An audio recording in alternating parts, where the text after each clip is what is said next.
यार माझ्या लाईफ मध्ये. ऑफिसचं टेन्शन, कामाचं टेन्शन, लोक काय म्हणतील याचं टेन्शन. कधी कधी वाटतं ना सगळं सगळं सोडून द्यावं आणि शांत बसावं. खूप अवघड आहे यार. एक स्त्री म्हणून स्वतःला सिद्ध करणं खूप अवघड आहे. काय ग अवघड? इतक्यातच घाबरलीस तू? तू कोण? मी तुझं मन, तुझ्यातली सावित्री, जिचा तुला विसर पडलाय. तू विसरलीस का? अगं तू कोणाची लेकीस? सावित्रीमाईंची. आणि त्या काय म्हणायच्या, एक स्त्री शिकली तर समाज सुधारतो, घर सुधारतं आणि राष्ट्र प्रगत होतं.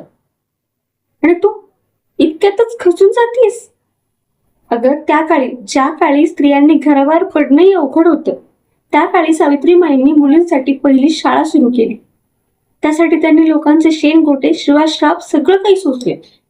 पण कधीच त्यांनी सगळं सोडून देऊया हा हा असा फळकुटा विचार नाही केला. आणि तू तू सुद्धा असं नको करूस.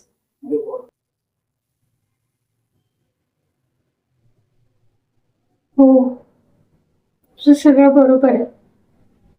पण तेव्हा परिस्थिती वेगळी होती ना ग. हो, मला मान्य आहे की आता परिस्थिती बदललीये, पण लढाई संपलेली नाही.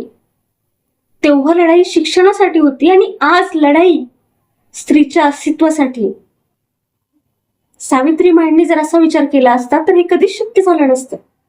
त्यांनी तुझ्या हातामध्ये पुस्तक दिलंय आणि आता त्या पुस्तकाचे शस्त्र करणं फक्त आणि फक्त तुझ्या हातात आहे. त्यावेळी जर का सावित्री थांबली असती तर आज तू इथे नसतीस. हे हातामध्ये पेन धरणं, लॅपटॉपवर काम करणं, सगळ्या गोष्टींमध्ये मत मांडणं, या सगळ्या गोष्टी झाल्याच नसत्या. त्यावेळी सावित्री थांबली नाही आणि आता तू थांबू नकोस. उठ, पदर खोच आणि लढ. हो, मी हार मानणार नाही, कारण मी सावित्रीची लेक आहे आणि शिक्षण हेच खरं शस्त्र आहे. सावित्रीमाई, तुमच्या ऋणातून मुक्त होणं आम्हा मुलींसाठी खूप अवघड आहे, पण तुमचा विचार आम्ही मुली नक्कीच पुढे घेऊन जाऊ. Thank you Savitrimai, thank you.